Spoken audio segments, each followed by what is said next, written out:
प्रिय विद्यार्थियों, अपनी भाषा यूट्यूब चैनल में आप सभी का अभिवादन है। आज हम कक्षा 12 की ऐच्छिक हिंदी की मुख्य पुस्तक अंतरा भाग 2 के काव्य खंड की कविता नंबर 6 को पढ़ेंगे, जिसमें 2 कविताएं हैं। पहली कविता है वसंत आया और दूसरी है तोड़ो। पहले हम वसंत आया कविता को पढ़ेंगे, लेकिन उससे पहले हम इस कविता के जो कवि हैं रघुवीर सहाय, उनकी कृतित्व, व्यक्तित्व, या मैं ऐसा कह सकता हूँ उनका साहित्य परिचय पढ़ेंगे बच्चों। दूसरी कविता जो तोड़ो है उसको हम अगले वीडियो में कवर करेंगे। तो आज की जो कविता है ये कविता बहुत ही रोचक जानकारी देने वाली है, जिनसे इस वर्तमान युग में हम अनभिज्ञ होते जा रहे हैं। अर्थात प्रकृति में होने वाले जो परिवर्तन हैं उनका हमें ज्ञान नहीं है। और कवि ने ये कोशिश की है कि मानव जीवन तभी सार्थक है, तभी आनंदमय बन सकता है जब हम प्रकृति से जुड़े रहें और प्रकृति के परिवर्तनों को देखते रहें, समझते रहें, और उनकी तरफ हमारा ध्यान आकर्षण भी रहना चाहिए, हमारा प्रकृति से लगाव रहना चाहिए।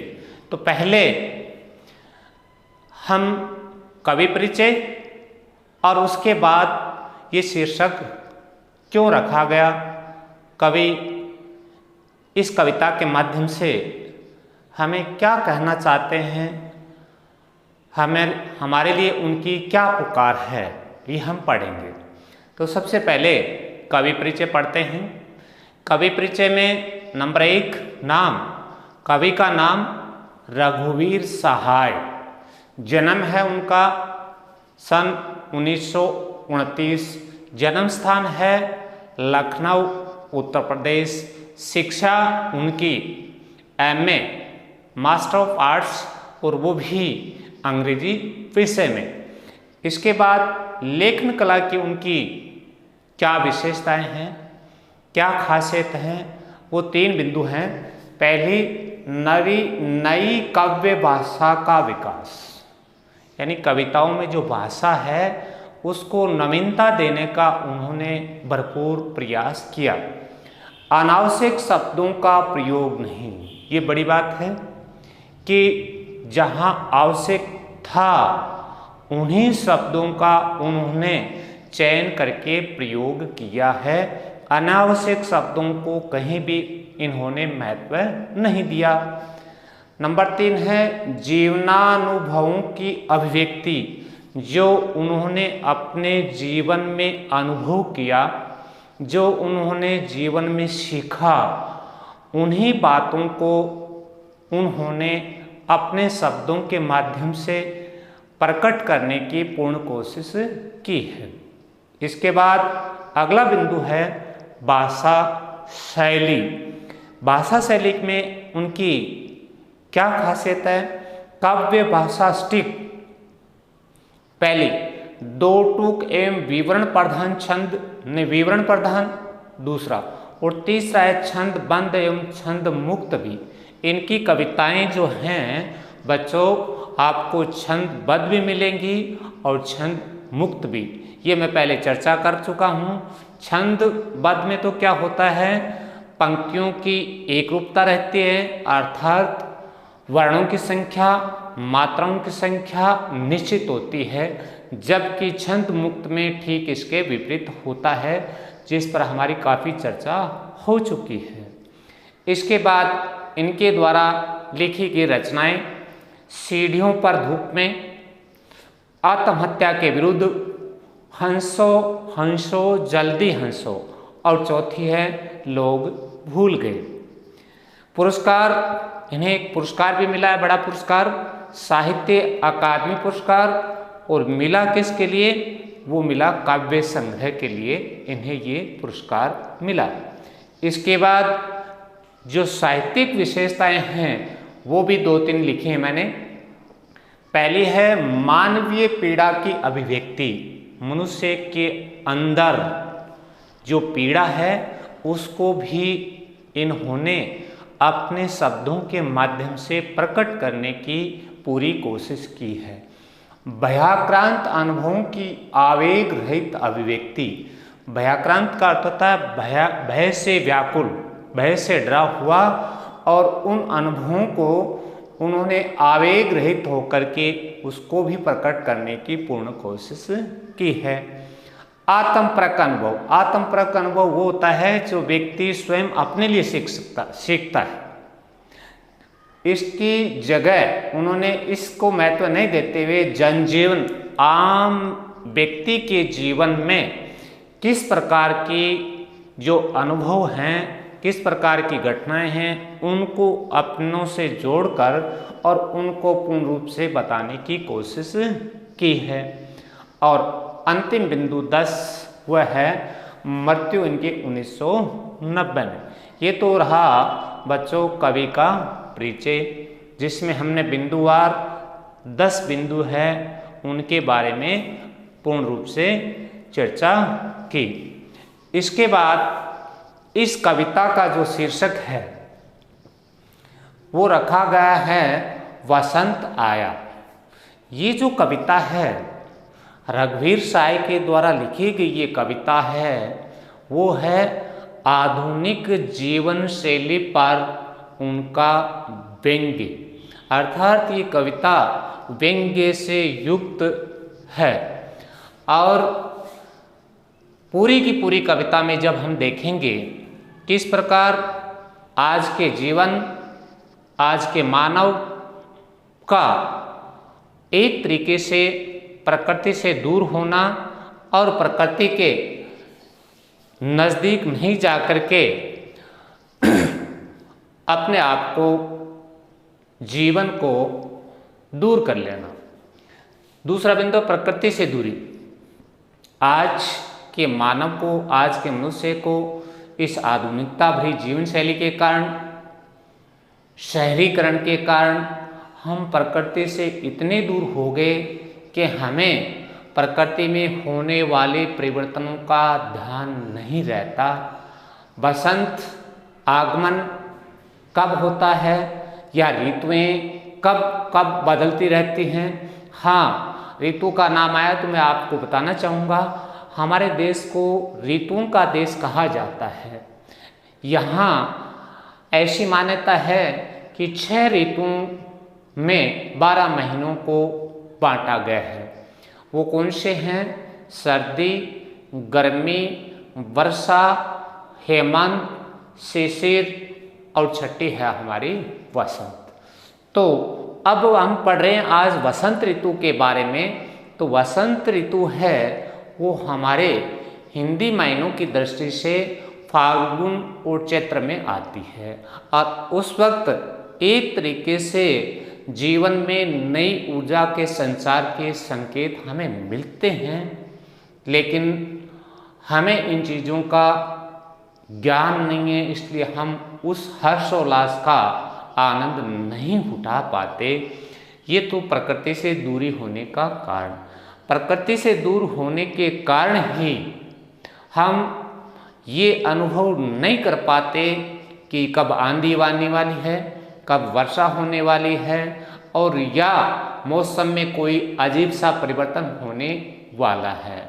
यदि हम, हमारे जो बड़े हैं, जो अनुभव रखते हैं, उन्होंने हर काम को अनुभव से सीखा, और सीखने के कारण उन्हें इस बात का आभास या पता चल जाता है कि आज का दिन कैसा रहेगा, आने वाला दिनों में किस प्रकार के मौसम की झलक दिखाई देगी।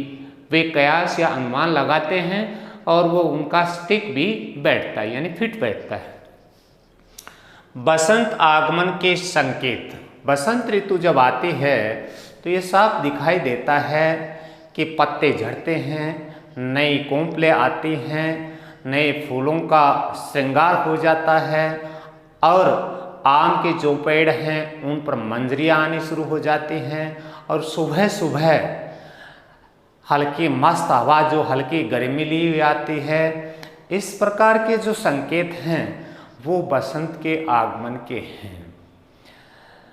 प्लास के जो पौधे हैं उन पर लाल लाल फूल खिलते हैं और फूल इतने ज़्यादा खिल जाते हैं कि वो एक तरीके से दहकते हुए जंगल का संकेत देते हैं, क्योंकि दहकने के कारण आग की जो ज्वाला होती है वो भी लाल रंग लिए होती है और प्लास के फूल उस वक्त इतने ज़्यादा होते रहते हैं कि वो एक तरीके से दहकते हुए जंगल का स्वरूप बना देते हैं। आज का मनुष्य, अब वो कवि ये कहना चाहता है कि आज का जो मानव है वो इस तरीके का जीवन जी रहा है जो अपने आप तक सीमित हो गया, जिसे हम आत्म केंद्रित कहते हैं। आत्म केंद्रित का मतलब होता है अपने तक सीमित रहना, अपने आप की जो जानकारियां हैं, अपने आप के जो कार्य हैं उनको ढंग से करने की या दिखावा करने की पूर्ण कोशिश की जाती है, स्वार्थ पूर्ति। और इसके साथ साथ जब आदमी आत्म केंद्रित हो जाता है, अपने तक सीमित हो जाता है, तो उसका जीवन स्वार्थ से जुड़ जाता है। और स्वार्थ से जुड़ जाता है तो बच्चों ये आपको पता होना चाहिए कि उसका जो सोच है वो बाहर नहीं होता, फैलता नहीं, और नहीं फैलने के कारण वो अपने आप तक सीमित हो जाता है। वो वही कार्य करता है जिसमें उसे अपना फायदा दिखता है, जिसमें उसके स्वार्थ की पूर्ति होती है, और इस कारण वो पहले समाज से करता है और समाज के बाद प्रकृति से भी निश्चित रूप से उसकी दूरियां बढ़ जाती हैं। अब अगला जो बिंदु है वो विशेष है, प्रकृति का ध्यान रखेंगे। यद्यपि प्रकृति है वो हमारी जीवन शैचरी है। जब हम जन्म लेते हैं, जन्म से लेकर मृत्यु तक प्रकृति हमारे साथ जुड़ी रहती है, लेकिन हम निजी स्वार्थों के कारण, हम आत्म केंद्रित होने के कारण, हम अपने आप को सब कुछ समझने के कारण धीरे धीरे हम प्रकृति से दूर होते जा रहे हैं, प्रकृति के महत्व को समझ नहीं रहे हैं। आज हमने प्रकृति का विकृत रूप बना दिया गया है। प्रकृति ने जो हमें दिया उसका इतना दोहन कर दिया कि मानव का जीवन है वो भी संकट में फंस गया। बड़ा कठिन जीवन है। जैसा कि आप देखते हो, पेड़ों को काटा जा रहा है, ऑक्सीजन जो जीवन के लिए अति आवश्यक है उसके लिए पेड़ पुनः लगाए नहीं जा रहे, जबकि दूसरी तरफ कार्बन डाइऑक्साइड बढ़ाने के जो स्रोत हैं, संसाधन हैं, वो लगातार बहुत गति से बढ़ रहे हैं। और इसी का प्रकृति का छेड़छाड़, प्रकृति से दूरियां होना, प्रकृति को नहीं समझना, इसका एक साक्षात उदाहरण हम 2 साल से देख रहे हैं। जो कोविड-19 है, कोरोना काल है, इसका मुख्य कारण प्रकृति के साथ छेड़छाड़ करना, प्रकृति की जो स्वाभाविक प्रक्रिया थी उनको हमने ध्यान नहीं दिया। अन्यथा भारत में और ऑक्सीजन को सिलेंडर से लेने की क्या आवश्यकता थी?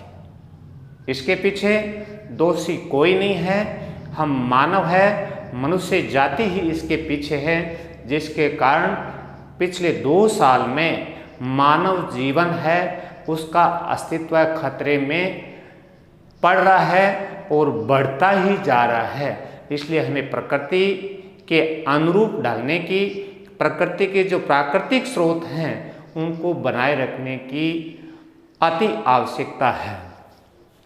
इसके बाद बसंत, अब इससे और ज़्यादा विडंबना क्या हो सकती है? कवि ने यहाँ हमारे जीवन शैली को आधुनिक जीवन शैली को एक विडंबना के रूप में भी कहा है कि बसंत कब आता है ये हमें पता चलता है जब हम कैलेंडर में देखते हैं, दफ्तर की छुट्टी होती है तब पता चलता है, या कविताओं में या साहित्य ज्ञान पढ़ने के बाद हमें ये पता चलता है कि अमुक दिनांक को और बसंत पंचमी आएगी। तो अब एक तो हर्षोल्लास होना चाहिए कि बसंत ऋतु आएगी और हम उसमें अपने आप को एक नए जीवन के रूप में देखेंगे, क्योंकि बसंत ऋतु में आप सभी देखते हैं कि जो कुछ सूख जाता है वो धीरे धीरे धीरे कोंपलों के रूप में फूटकर एक बड़ी हरियाली पुनः आ जाती है। ठीक वैसा ही हमें भी अनुभव करना चाहिए, लेकिन हमें ये पता नहीं चलता कि बसंत कब आई है। तो ये पता कैसे चलता है ये मैंने अभी बताया। हम कविताओं को पढ़कर समझते हैं, हम ये सोचते हैं बसंत पंचमी में आज छुट्टी है इसलिए आज बसंत पंचमी है, कैलेंडर में तारीख देकर तय करते हैं कि इस तिथि को या अमुक तिथि को बसंत पंचमी है। ऐसा नहीं होना चाहिए। हमें प्रकृति की जो स्वाभाविक प्रक्रिया है उससे जुड़ा रहना चाहिए, ताकि इन कैलेंडर को, दफ्तर की छुट्टियों को हमें देखना न पड़े। इसके बाद अंतिम जो बिंदु है, इसमें कवि ने क्या किया है, इस कविता को प्रभावी बनाने के लिए, सुंदर बनाने के लिए, आकर्षक बनाने के लिए देशज शब्दों का प्रयोग किया है। बच्चों, देशज शब्द कौन से होते हैं? जो स्थिति, परिस्थिति, आवश्यकता के अनुसार उस क्षेत्र के जो लोग हैं वो उन शब्दों को गढ़ लेते हैं। इसमें देशज शब्द कौन से हैं? अशोक जो एक वृक्ष है, आमुख, इसके अलावा बसंत पंचमी, नंदवन, इस प्रकार के इसमें कई, मदन महीना, ये देशज शब्द हैं। इनका प्रयोग करके कवि ने इस कविता को और ज़्यादा सुंदर बनाने की कोशिश की है, ताकि देशज शब्दों के साथ हम प्रकृति से जुड़ सकें। तो शायद अब आप समझ गए होंगे कवि ने बसंत आया शीर्षक क्यों रखा है। ये इसलिए रखा बच्चों कि बसंत आगमन का हमें पता होना चाहिए, और ये पता कब होगा? जब हम प्रकृति से जुड़ेंगे, प्रकृति से हमारा नाता रहेगा, प्रकृति का हम सानिध्य रखेंगे तब। तो ये थी आज की कविता जो बसंत आया है, उसके कवि रघुवीर सहाय का परिचय, और इसका शीर्षक क्यों रखा इसके बारे में हमारी पूर्ण चर्चा हुई। आपने ध्यान से सुना और देखा, इसके लिए आप सभी का बहुत बहुत आभार।